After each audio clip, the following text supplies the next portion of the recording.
grupo de pessoas, de irmãos queridos que estão aqui adorando a Deus. Amém, meus irmãos? Palavra do Senhor, Evangelho de João, capítulo 8, versículo 1, diz assim: Porém, Jesus foi para o Monte das Oliveiras, e pela manhã cedo voltou para o templo, e todo o povo vinha ter com ele, e assentando-se os ensinava. E os escribas e fariseus trouxeram-lhe uma mulher apanhada em adultério, e pondo-a no meio, disseram-lhe: Mestre, esta mulher foi apanhada no próprio ato adulterando, e na lei nos mandou Moisés que as tais sejam apedrejadas. Tu, pois, que dizes? Isso dizia eles, tentando-o, para que tivessem que o acusar. Mas Jesus, inclinando-se, escrevia com o dedo na terra. Como insistissem, perguntando-lhe, endireitou-se e disse-lhes: Aquele que dentre vós está sem pecado, seja o primeiro que atire pedra contra ela. E, tornando a inclinar-se, escrevia na terra. Quando ouviram isso, saíram um a um, e a começar pelos mais velhos até os últimos, ficaram só Jesus e a mulher que estava no meio. E endireitando-se Jesus, e não vendo ninguém mais do que a mulher, disse-lhe: Mulher, onde estão aqueles teus acusadores? Ninguém te condenou? E ela disse: Ninguém, Senhor. E disse-lhe Jesus: Nem eu também te condeno. Vai-te e não peques mais. Queiram estar assentados. Amada igreja do Senhor, esta passagem bíblica, inserida aqui no capítulo 8 do Evangelho de João, inicialmente nos mostra a grande discriminação, podemos assim dizer, que as mulheres sofriam nos tempos bíblicos, nos dias de Jesus. Nos dias em que Jesus palmilhou essa terra, e dentro do contexto do Império Romano, mulheres, escravos, crianças, não tinham grande valor. Hoje já vivemos dentro de um outro contexto sociológico, cultural. Mas o texto vai dizer que os escribas e fariseus, se você observar, estão mais interessados em criar uma emboscada para Jesus, em criar uma dificuldade para Jesus, do que mesmo em solucionar o problema do pecado na vida da mulher. Se você for observar o texto, os escribas e fariseus estão dispostos a colocar Jesus numa situação de emboscada, numa situação de dificuldade. E qual é a estratégia dos escribas e fariseus? Encontramos uma mulher pega em pleno ato de adultério. Jesus é conhecido em todo Israel como aquele que exala o amor de Deus, como a manifestação do amor de Deus. E verdadeiramente Jesus, ele é a manifestação do amor de Deus. Porque Deus amou o mundo de tal maneira que deu o seu Filho unigênito, para que todo aquele que nele crê não pereça, mas tenha a vida eterna. Eu e você só estamos aqui nessa noite porque Deus enviou o seu Filho. Porque o Senhor enviou o seu único filho, Jesus. A saber, Jesus, ele morreu na cruz sem pecados, por nós que somos pecadores, para nos dar a vida eterna, o perdão, e para que o nosso nome esteja inscrito no livro da vida do Cordeiro. Os que querem glorificar a Deus por isso, sintam-se à vontade para adorar o nome do Senhor. Mas vejam bem, o interesse de escribas e fariseus é criar dificuldades para Jesus. Então, eles armam uma emboscada dentro da seguinte ótica: se nós levarmos essa mulher pega em pleno ato de adultério até Jesus, e Jesus, pela lei de Moisés, vai ter que condenar ela pela lei de Moisés. E quando ele condenar ela pela lei de Moisés, publicamente, nós derrubamos todo esse estereótipo de que Jesus é a manifestação maior do amor de Deus. Mas se Jesus não condenar ela, nós também derrubamos ele, dizendo que ele está quebrando a lei de Moisés. Qualquer decisão que ele tomar, ou perdoando a mulher, ou quebrando a lei de Moisés, ele estará se diminuindo aos olhos do povo. Entretanto, quando eles apresentam esta mulher em pleno ato de adultério, na verdade eles já estão descumprindo a lei, porque eles deveriam ter apresentado o homem. A lei dizia que era para trazer o homem e a mulher, e eles trazem apenas a mulher, quebrada, dilacerada, humilhada, entristecida, para baixo, cabisbaixa, dizendo assim: eu estou moralmente exposta a público, eu estou moralmente acabada, agora eu vou morrer diante das pedras e dos olhos de todos aqui. E o Senhor Jesus começa a escrever na terra, e Jesus não dá resposta nenhuma aos seus críticos, aqueles que armam emboscada, aqueles que a única coisa que tem para fazer é criar dificuldades. Mas Jesus continua escrevendo, e Jesus daqui a pouco levanta, e quando Jesus levanta, ele tem um livramento para a tua vida. Quando Jesus levanta, ele tem um livramento para a tua vida. Você crê nisso nesta noite? Quando Estevão estava sendo apedrejado, em Atos dos Apóstolos, no capítulo de número 7, a Bíblia diz que Estevão viu Jesus de pé. Aleluia, para receber Estevão, a mártir, mas entrando na glória, lavado pelo sangue do Cordeiro. Você crê nisso nesta noite? Essa é a beleza do Evangelho de Jesus Cristo, é perdoar pecados. A beleza do Evangelho de Jesus é salvar aqueles que não têm esperança. A beleza do Evangelho de Jesus é perdoar pecadores que estão em estado de tristeza. Jesus levanta e diz assim: quem não tem pecado, quem não tem pecado, que atire a primeira pedra. Quem não tem pecado aqui nesta noite? Quem não tem pecado que está ouvindo a palavra de Deus pela transmissão? Todos nós somos pecadores. A Bíblia diz: todos pecaram e destituídos estão da glória de Deus. Todos pecaram e destituídos desde Adão e Eva. Toda a humanidade está envolvida no pecado que emana do Éden, da desobediência de Eva e de Adão e de Eva. Todos nós estávamos condenados a uma vida eterna distante de Deus. Mas o Senhor enviou Jesus. O Senhor enviou Jesus. O Filho do Homem veio para buscar e para salvar aquele que se havia perdido. E Jesus levanta e diz assim: ó, ei, quem não tem pecados, atire a primeira pedra, condene, apedreje esta mulher.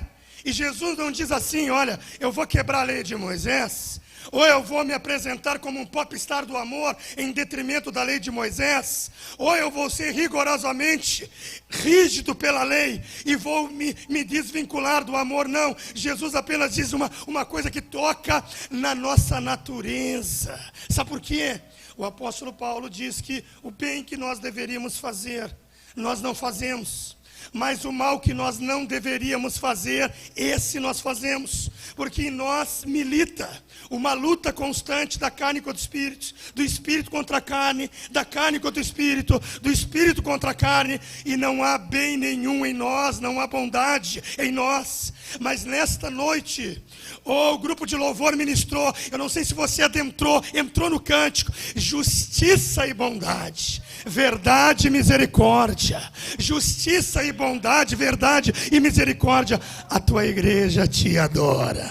A tua igreja te adora. Adora ou não adora? Se adora, levanta a mão e dá glória nessa noite, porque você está num culto pentecostal, e no culto pentecostal tem liberdade para língua estranha, para glória a Deus, para o aleluia, e na transmissão tem. Então manifesta teu glória aí na transmissão, manifesta todo o teu lado pentecostal aí, e dá lugar ao Espírito de Deus na tua vida. Queridos, quando Jesus diz: quem não tem pecado, atire a primeira pedra, todos vão saindo um a um. Não fica ninguém. A sensação que eu tenho é que a mulher está com o rosto para o chão, talvez com os olhos fechados. Eu sei que Jesus parece que chama a atenção dela e diz assim, ó, mulher. Jesus fala assim, ó, dá um estalo aí. Aonde estão os teus acusadores, mulher? E ela parece que a sensação que eu tenho é que ela levanta a cabeça. Olha, irmão Márcio, irmão Isaías, olha para o lado. E aquela multidão que veio pressionando ela e colocando ela para baixo, e destruindo ela moralmente, destruindo ela emocionalmente, porque Jesus vai trabalhar e vai curar as emoções dessa mulher. Jesus vai trabalhar e Jesus vai trazer uma esperança para a vida sentimental, emocional, porque ela foi até Jesus conduzida por uma multidão de religiosos hipócritas, que estavam apenas querendo dizer assim, ó, mata, mata, mata, cria dificuldade, mata, mata ela e mata Jesus, mata ela e destrona Jesus. Mas Jesus diz assim, ó, quem não tem pecados, atire a primeira pedra. Eu não posso olhar para você e atirar pedra em você, mas você não pode olhar para mim e atirar pedra em mim. Sabe por quê, meu irmão? Porque todos pecaram. Todo mundo aqui é pecador. Todo mundo é pecador. A humanidade, ela precisa, ela necessita do novo e vivo caminho, que o escritor, a carta aos Hebreus disse, se abriu um novo e vivo caminho, através do véu, ou seja, através do corpo de Jesus, através da sua carne. Antes, na velha aliança, na teologia veterotestamentária, ou seja, no Antigo Testamento, lá no Antigo Testamento, meus irmãos, no dia de Yom Kippur, a nação necessitava da intervenção do sumo sacerdote, que haveria de imolar um animal, primeiramente pelos seus pecados, e depois iria colocar as mãos sobre aquele que se chama de o bode expiatório do deserto. Ele colocaria e invocaria o perdão de Deus para toda a nação e mandaria aquele animal para o deserto, tipificando, sabe o que? Teus pecados, meus pecados, teus pecados, meus pecados não estão agora mais perto, mas Deus levou para longe todos os nossos pecados. Você quer receber o perdão de Deus nesta noite? Culto de ceia é uma marca fundamental de manifestar a pessoa de Cristo Jesus, nosso Senhor e Salvador. Culto de ceia é um momento singular para dizer assim, ó, eu não mereço, mas a graça de Deus me alcançou. Eu não sou digno, mas o perdão de Deus me salvou. Eu não tinha condição de me autossalvar, mas Cristo me salvou. Louvado seja o nome do Senhor. E aqui estou, lavado, redimido, perdoado, perdoada pelo sangue do Cordeiro. Quem sabe você adentrou o templo nessa noite, ou está assistindo a transmissão, culpado, a despeito de toda a pressão da pandemia, bandeira preta, etc e tal, mas você está dizendo assim, ó, eu não estou conseguindo levar uma vida com Deus a sério, pastor Alexandre, eu não estou conseguindo ver a prática da palavra de Deus, eu estou cambaleando, eu tomei um dia com Deus, outro dia sem Deus, um dia eu adoro, faço propósito, faço um pacto com Deus, que eu vou servir em fidelidade, mas depois o resto da semana parece que eu me descomprometo com Deus e com a palavra, eu estou a fim de largar tudo, abandonar tudo. Não largue, não largue, porque aquele que diz para ti nessa noite, quem não tem pecado atire a primeira pedra, ele também é poderoso para perdoar pecados. 1 João capítulo 1, primeira carta do apóstolo João, capítulo 1, versículo de número 7, diz assim, se andarmos na luz, como ele na luz está, nós temos comunhão uns com os outros. Se andarmos na luz, como ele na luz está falando de comunhão vertical, comunhão do céu para a terra. Se andarmos na luz, como Cristo está na luz, comunhão vertical, do céu para a terra, a comunhão de Deus com o homem. Em primeiro lugar, você precisa ter sua comunhão com Deus. Em segundo lugar, se andarmos na luz como ele na luz está, temos comunhão horizontal, comunhão uns com os outros, comunhão entre os irmãos, porque nós somos irmãos, nós servimos o mesmo Jesus, o mesmo Deus. A centralidade do culto e da igreja é a figura de Jesus Cristo. Quem crê, diga glória nessa noite. A centralidade da adoração e de vir à igreja e de servir a Deus é a pessoa de Jesus Cristo. Você crê nisso nessa noite? Então você veio ao culto não por causa do pastor e você não serve a Deus por causa causa do pastor, embora respeite, mas você não serve a Deus por causa do pastor, você serve a Deus pela morte de Jesus lá na cruz do Calvário, e isso te faz adorar pela transmissão, te faz adorar aqui no templo nessa noite. A mulher olha e não tem ninguém para condenar. E qual não é a alegria quando Jesus olha para ela e diz para ela assim: onde estão os teus acusadores? Ela diz: eu não vejo ninguém, Senhor. E Jesus vai dizer assim: ó, eu também não te condeno. É a manifestação, irmão Márcio, irmão Isaías, do grande amor de Deus. Eu também não te condeno. Isso não é licença para pecar, ok? Porque o verdadeiro salvo, ele vai se santificar para Deus, para não entristecer o coração de Deus. Não é uma licença para estar pecando, porque Deus me perdoa, logo eu posso cometer pecados e estar em pecado. Não, absolutamente. Aquele que muito é perdoado, muito é agradecido. Aquele que muito é perdoado, muito é agradecido. E por ser muito agradecido, vai dizer assim, ó: eu não vou entristecer o coração do meu Deus, aonde eu estiver, nas ruas de Pelotas ou em qualquer outra cidade, eu agradarei ao Senhor meu Deus. Quando tudo para por aí, a mulher talvez pense assim: agora está fácil, agora está simples. Adulterei, pequei, fui arrastada para cá, humilhada, para ser apedrejada. Esse Jesus que exala o amor de Deus, ele simplesmente disse para essa multidão: quem não tem pecado, atire a primeira pedra. E agora eu não vejo ninguém mais para me apedrejar. Em nome de Jesus, levanta a tua mão aí que eu quero liberar uma palavra de Deus para você. Eu quero liberar uma palavra de Deus. Eu quero dizer que sobre a tua vida, todas as pedras que têm te ferido, a mão de Deus começa a arrancar essas pedras que te machucaram. E Ele começa a sarar as tuas feridas, as tuas dores, os teus lamentos, os teus questionamentos. Nesta noite, da parte de Jesus Cristo, sinta a presença de Deus aí na sua vida. Sinta o amor, sinta o perdão, sinta a graça, sinta o abraço de Deus na tua vida, dizendo assim, ó: levanta, não fique caído. Jesus olha para ela e diz assim, ó: eu também não te condeno. 1 João 1:9. Se confessarmos os nossos pecados, Ele é fiel e justo para nos perdoar os pecados e nos purificar de toda a injustiça. 1 João capítulo 2, versículo 1. E Ele é a propiciação pelos nossos pecados. Ele quem? Jesus. Ele quem? Jesus. Ele é a propiciação pelos nossos pecados. E não somente pelos nossos pecados, mas pelos de todo o mundo. Ele é o nosso advogado fiel. Ele intercede pela nossa causa.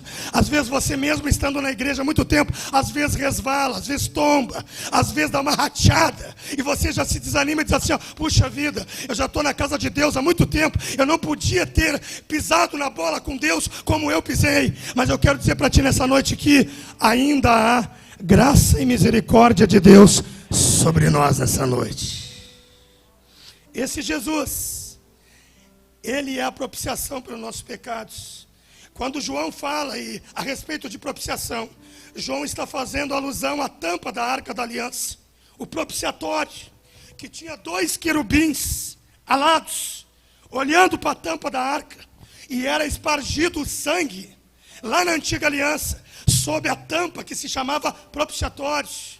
Propiciatório, dentro da arca. Oh, meus irmãos, uma versão, uma moça das tábuas da lei, a vara de Arão, estavam lá dentro da arca, mas sobre o propiciatório, para onde os querubins, lembra você que no Éden, existia um querubim guardando a árvore da vida.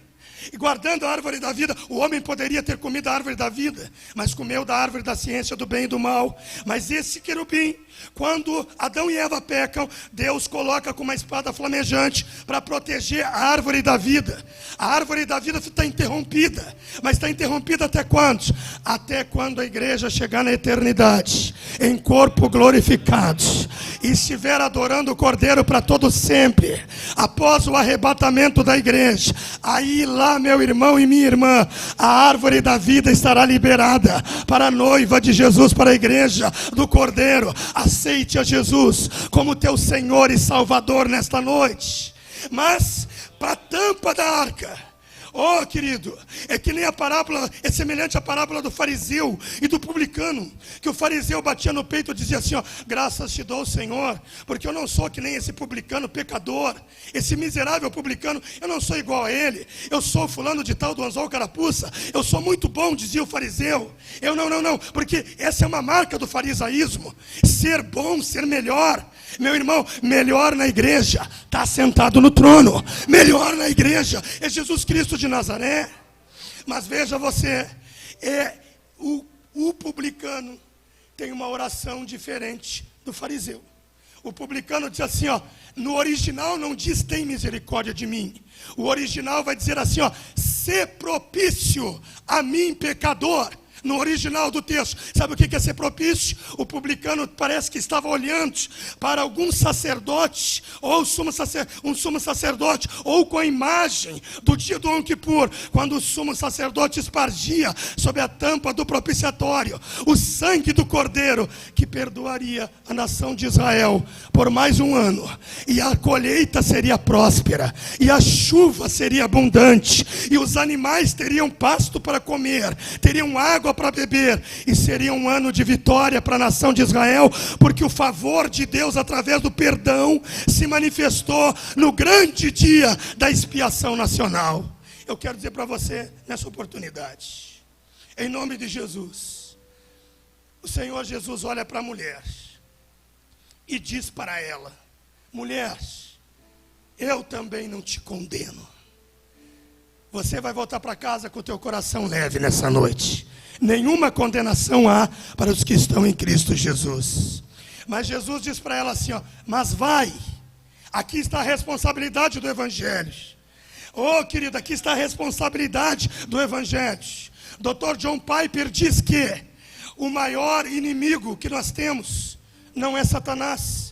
O nosso maior inimigo é a nossa própria natureza humana e carnal. O nosso maior inimigo não é o diabo, não é Satanás. O nosso maior inimigo é essa natureza humana que milita carne contra espírito, espírito contra carne. Mas contra essa natureza,